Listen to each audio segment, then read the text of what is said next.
Alors bonjour, j'espère que vous allez bien. Aujourd'hui, je vous propose une analyse de la société Bristol Myers Squibb. Nous verrons ensemble les principaux indicateurs financiers, la projection du revenu passif sur 20 ans, les points forts et les points de vigilance. Et bien évidemment, est-ce le bon moment d'investir dans cette société? Restez avec moi, on se retrouve tout de suite après le jingle.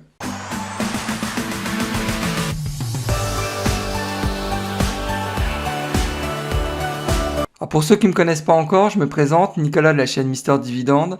Mon objectif financier est de construire un revenu passif stable et sécurisé en investissant en bourse. Je partage avec vous et en toute transparence mes analyses boursières. Je publie en règle générale 2 à 3 vidéos par semaine, donc faut pas hésiter, inscrivez-vous, c'est entièrement gratuit. Je rappelle aussi que l'ensemble de mes épisodes sont aussi disponibles en podcast sur iTunes, Google Podcasts et Spotify.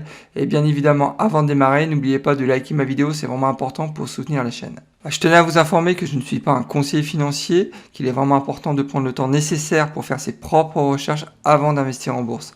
C'est pas parce que je partage mon portefeuille d'actions que vous devez foncer tête baissée pour copier mes positions. Gardez toujours votre esprit critique, c'est vraiment le meilleur moyen de faire de l'argent en bourse. Il faut savoir que Bristol Myers Squibb a été créé par le docteur Edward Squibb en 1858. Bristol est spécialisé dans le développement, la fabrication et la commercialisation des produits pharmaceutiques. Les produits sont principalement destinés au traitement des cancers, des maladies cardiovasculaires, de l'hépatite et des maladies immunitaires. L'immuno-oncologie est vraiment au cœur de leur stratégie, et un point qui est vraiment très important, c'est que Bristol a cédé plusieurs activités non pharmaceutiques pour se concentrer exclusivement sur les médicaments de marque. C'est vraiment un point qu'il faut retenir, puisqu'en fait c'est une industrie avec des barrières à l'entrée extrêmement élevées et une forte rentabilité. Donc ça, c'est vraiment au cœur en fait du modèle économique de Bristol. Ensuite, j'ai noté aussi que le portefeuille de Bristol est assez concentré, puisque 3 médicaments représentent 67% des ventes, sachant, et ça c'est un point de vigilance, qu'il perdra l'exclusivité de ces 3 médicaments entre 2022 et 2028. Face à ces échéances, Bristol a investi dans le rachat de sociétés pour une meilleure diversification de son portefeuille. En 2019, ils ont acheté Celgene pour 90 milliards de dollars et en 2020, ils ont acheté MyoKardia pour 13 milliards de dollars. Alors au niveau de la répartition du chiffre d'affaires, il faut savoir que Bristol fait 62% de leur chiffre d'affaires aux États-Unis, 23% en Europe et 14% entre l'Asie-Pacifique. J'ai aussi noté 3 principaux concurrents, Eli Lilly, symbole LLY, Merck, symbole MRK, et Pfizer, symbole PFE. Je tenais à remercier Axel qui m'a demandé il y a quelques semaines de passer en revue Bristol Myers Squibb, donc merci à toi, j'ai encore appris beaucoup de choses.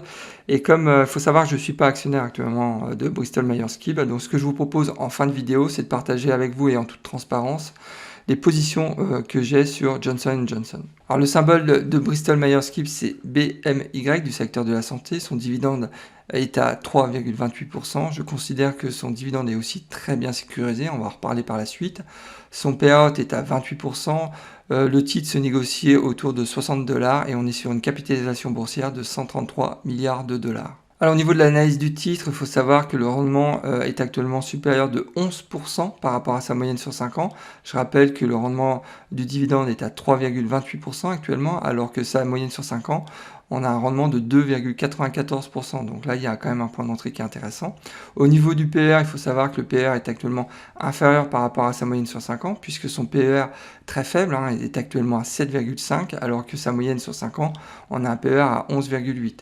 Et un troisième point d'entrée, j'ai envie de dire, qui est aussi très intéressant, c'est que si on compare le PER de Bristol à 7,5 avec le PER du secteur aux États-Unis, donc de la santé, qui est à 19,3, on voit que là, le gap, il est de plus de 12 points, donc c'est vraiment énorme. Et d'une manière générale, j'ai envie de dire que là, si on s'arrêtait juste à l'analyse du titre, il y a 3 points d'entrée qui sont vraiment intéressants pour investir dans cette société. Jetons maintenant un coup d'œil sur les historiques du cours, à savoir que sur les 12 derniers mois de l'année, le titre de Bristol a vraiment végété puisqu'ils ont pris dividende intégré 3,33%, donc c'est vraiment ridicule, alors que le S&P 500 sur la même période a pris 31%. Sur les 10 dernières années, c'est un peu meilleur pour Bristol puisque le titre a pris dividende intégré 162%, alors que le S&P 500, là, bon, il y a pas photo quand même, hein, a pris plus de 372%. À savoir que jusqu'à présent, il y a eu 5 splits du titre. Le dernier en date, c'était en 99 avec un ratio de 2 pour 1. Il y a eu aussi un spin-off, c'était en 2001. Et aussi au niveau du nombre de titres en circulation, il faut savoir qu'il y a eu une augmentation du nombre de titres sur 10 ans de 30%. Ça s'explique en fait par les rachats consécutifs de la société Celgene en 2019 et Myocardia en 2020. Sur ma chaîne Mister Dividende, je vous montre comment j'ai réussi à gagner 300 $ par mois de revenus passifs grâce à mon portefeuille d'actions à dividendes croissants. Alors n'attendez pas, abonnez-vous, c'est entièrement gratuit et bien évidemment si le contenu de la vidéo vous plaît, vous pouvez aussi liker la vidéo. Passons maintenant en revue le dividende, à savoir que ça fait 30 ans qu'il verse un dividende sans aucune réduction, donc c'est plutôt un beau track record. Ça fait 14 ans qu'il verse un dividende croissant. Sur les 20 dernières années, la croissance du dividende en moyenne a été de 3%, donc c'est vraiment le minimum légal. Sur les 5 dernières années, la croissance du dividende a été un peu plus soutenue, on va dire, elle a été de 4%. Mais par contre, le gros point positif, c'est que en décembre 2020, l'augmentation elle a été assez conséquente puisqu'elle a été de 8,9%. Au niveau du coupon, c'est un coupon assez classique hein, en mois 2, donc un coupon trimestriel, février, mai, août et novembre. Le coupon annuel est actuellement à 1,96 $ par titre. À savoir au niveau des crises, qu'ils ont réussi à maintenir leurs dividendes pendant la crise financière de 2007 et 2009. Et pendant la crise du Covid, ils ont augmenté leurs dividendes. Donc d'une manière générale, on peut considérer que le track record du dividende de Bristol est plutôt correct. Hein. On voit très clairement que la société s'engage de manière forte dans une distribution régulière et croissante de dividendes. Donc c'est la raison pour laquelle j'ai mis un petit symbole vert. Passons maintenant en revue les principaux indicateurs financiers. Au niveau du payout, hein, c'est vraiment excellent. On voit que le payout ne cesse de baisser en fait maintenant depuis 2015. Ils ont annoncé donc cette année un payout à 28%. L'année prochaine, ils ont confirmé une réduction du payout encore de 4 points. Il sera théoriquement à 24%. C'est vraiment excellent. Et ça sécurise vraiment un investisseur qui cherche le rendement comme moi. J'adore voir ce type de tendance. Au niveau du bénéfice par action, on voit qu'il ne cesse d'augmenter maintenant depuis 2015. Donc ça, c'est très positif. Idem pour le chiffre d'affaires, la tendance est aussi excellente. Par contre, un point de vigilance au niveau de la dette, hein, on voit que la dette elle est quand même assez élevée et c'est normal.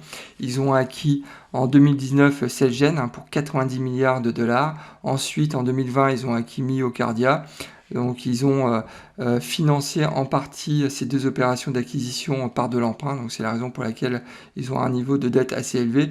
Mais il faut aussi noter que la dette ne cesse de baisser maintenant depuis ces deux acquisitions. C'est aussi un point qu'il faut relever, puisqu'on constate quand même que c'est une société qui est plutôt managée d'une manière assez conservatrice, hein, puisque leur objectif, et on le voit en fait, on peut le lire dans les différents rapports trimestriels, que leur objectif c'est quand même de réduire la dette et aussi de réduire le payout. Donc ça c'est des points aussi qu'il faut noter. Alors si demain j'investissais 1000 $ dans la société Bristol Myers Squibb, je sais que la première année, cet investissement générerait un revenu passif de 32 $. Dans 10 ans, cet investissement de 1000 $ générerait un revenu passif de 71 $. Et dans 20 ans, cet investissement de 1000 $ générerait un revenu passif de 157 $. Donc là, inutile de vous dire, je suis forcément un peu déçu, hein, puisque moi mon objectif c'est au minimum d'atteindre un revenu passif de 200 $ sur une base d'un investissement de 1000 $. Donc, mais en même temps, je suis pas trop étonné. Hein. C'est non pas. Alors, le dividende actuellement, le rendement est plutôt correct, hein, puisqu'on est à plus de 3%. C'est surtout la croissance du dividende hein, sur les 10 dernières années qui est pas excellente, hein, puisqu'on est autour de 4%. Donc, c'est assez faible. C'est même le minimum légal pour contrer l'inflation. Donc, bon, voilà. C'est un point de vigilance à mon sens, puisque je m'attendais quand même à une projection de revenus passifs un peu meilleure. Alors au niveau de la prise en compte du développement durable et des enjeux long terme dans la stratégie de Bristol, le risque ESG est moyen puisque la note de Morningstar est à 22,99. Le point de vigilance qui a été, que j'ai retenu en tous les cas dans l'étude, ça a été les problèmes d'accessibilité aux soins, puisqu'on sait tous qu'aux États-Unis, les accès aux soins, c'est surtout lié en fait à la politique de remboursement du système américain. Alors, lorsque j'ai analysé Bristol Myers Squibb, j'ai pu noter de nombreux points positifs. Alors, le premier, sans surprise, c'est le rendement du dividende qui est quand même supérieur à 3%, donc c'est quand même un point qui est très positif pour une société du secteur de la santé aux États-Unis. Ensuite, j'ai beaucoup aimé le dividende qui est très sécurisé. On est sur un payout actuellement de 28%, imaginez. L'année prochaine, ils vont même baisser le payout à 24%, donc ça c'est vraiment excellent quand vous êtes un investisseur long terme et conservateur comme moi. Et ensuite, j'en ai pas encore parlé, ils ont quand même une note de crédit de A, donc ça c'est aussi excellent puisque ça leur permet aussi d'avoir, en tout cas ça leur offre une possibilité pour pourquoi pas demain racheter de nouvelles sociétés. Alors au niveau du business, j'ai beaucoup aimé leur stratégie de diversification du portefeuille puisqu'ils ont racheté en 2019 la société Celgene, en 2020 ils ont racheté Myocardia. Ensuite, il faut savoir que du fait de leur positionnement, ils ont un fort pouvoir de fixation du prix sur leur gamme de produits. Et ça, c'est vraiment un élément essentiel dans la rentabilité d'un business model dans le secteur de la santé, il faut le savoir. Ensuite, il faut savoir aussi qu'ils ont un potentiel de croissance vraiment très très important avec le médicament Opdivo, j'espère que je ne me trompe pas dans la prononciation. Le potentiel de croissance est quand même vraiment très important puisqu'il est estimé à 10 milliards de dollars. Alors actuellement, le médicament il est en cours d'approbation par la FDA, ils sont en dernière phase. Théoriquement, il devrait être commercialisé en fin d'année ou au début d'année 2022. Ensuite, on n'en parle pas assez, mais ils ont un partenariat stratégique dans le domaine cardiovasculaire avec Pfizer. Et ça, c'est vraiment un point qui est très très important puisque ça leur permet de réduire les risques dans les lancements produits. Ça leur permet aussi de baisser les coûts de développement et de commercialisation des médicaments. Et enfin, j'ai beaucoup aimé aussi, et on le voit dans les calls trimestriels et annuels, ils ont un engagement fort dans la distribution annuelle du dividende. Et ça, c'est aussi un point essentiel quand vous êtes un investisseur qui cherche le rendement. J'ai aussi noté plusieurs points de vigilance concernant Bristol. Le premier, c'est la projection du revenu passif inférieur à 200 $. Donc c'est vrai que je suis un peu déçu, j'en ai déjà parlé. Le niveau d'endettement qui est relativement élevé avec le rachat surtout de la société Celgene qui ajoute en fait une dette importante. Mais ce qu'il faut noter, c'est que quand même depuis 2019, on constate quand même une réduction importante de la dette et ça montre une nouvelle fois l'approche assez conservatrice en fait du management de cette société. Alors au niveau du business, il faut quand même noter, il y a quand même des points de vigilance vraiment très très importants, puisque j'en ai parlé en introduction, il y a une perte de l'exclusivité de leurs 3 blockbusters, à savoir le Revlimid, qui représente 28% de leur chiffre d'affaires, ils perdent l'exclusivité en fin 2022, donc c'est prochainement. Ensuite, le médicament Eliquis, donc qui représente 23% de leur chiffre d'affaires, ils perdent l'exclusivité de ce médicament en 2026. Et enfin l'Opdivo, donc qui va être sur le marché en début 2022, qui va représenter 16% de leur chiffre d'affaires et ils vont perdre l'exclusivité normalement en 2028. Donc au final, c'est ce que je mets ici, en fait la croissance de Bristol dépend principalement des médicaments qui sont en cours d'approbation. Donc vous voyez quand même qu'il y a quand même un certain nombre de risques à ce niveau-là qu'il ne faut pas négliger. Donc c'est aussi, je pense, la raison pour laquelle actuellement le titre, il prend cher au niveau du marché, puisque très clairement les investisseurs, quand il y a autant d'incertitudes sur une société, en règle générale, le titre, il prend cher, ça c'est clair.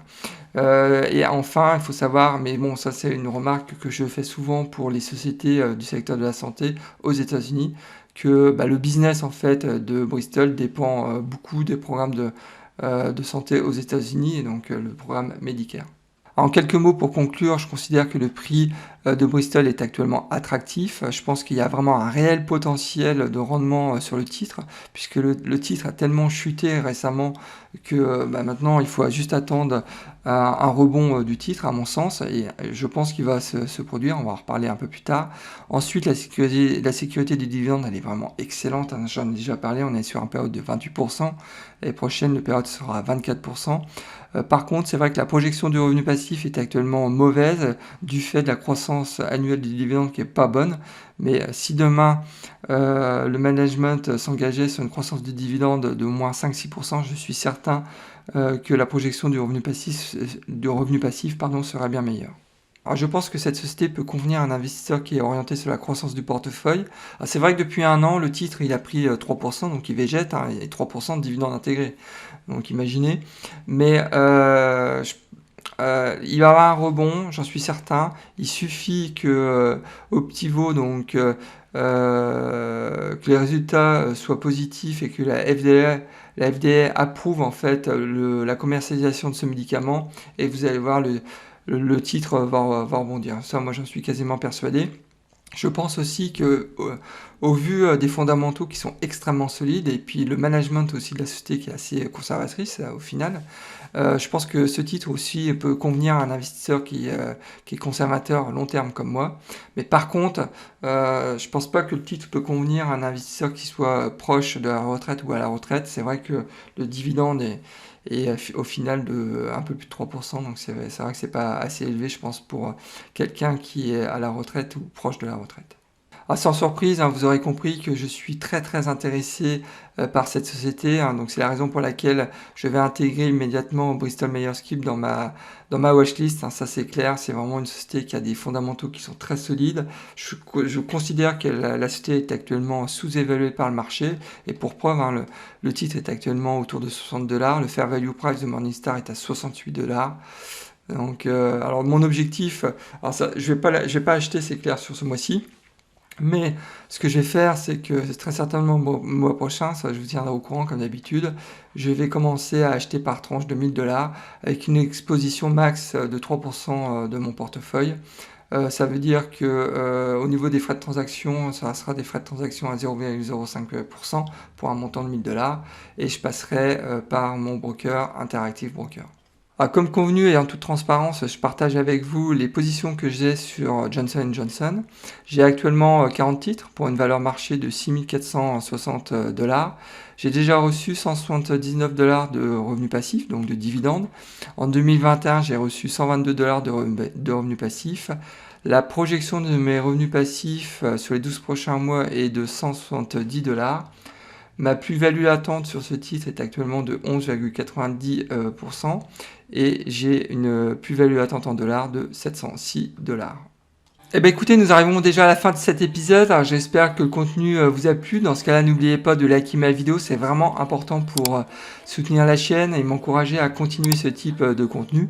Et si vous n'êtes pas encore inscrit, il ne faut pas attendre, hein. Inscrivez-vous à ma chaîne YouTube, c'est entièrement gratuit. Eh bien écoutez, je vous souhaite plein de bonnes choses et je vous dis au prochain épisode, et surtout bon trade. Au revoir.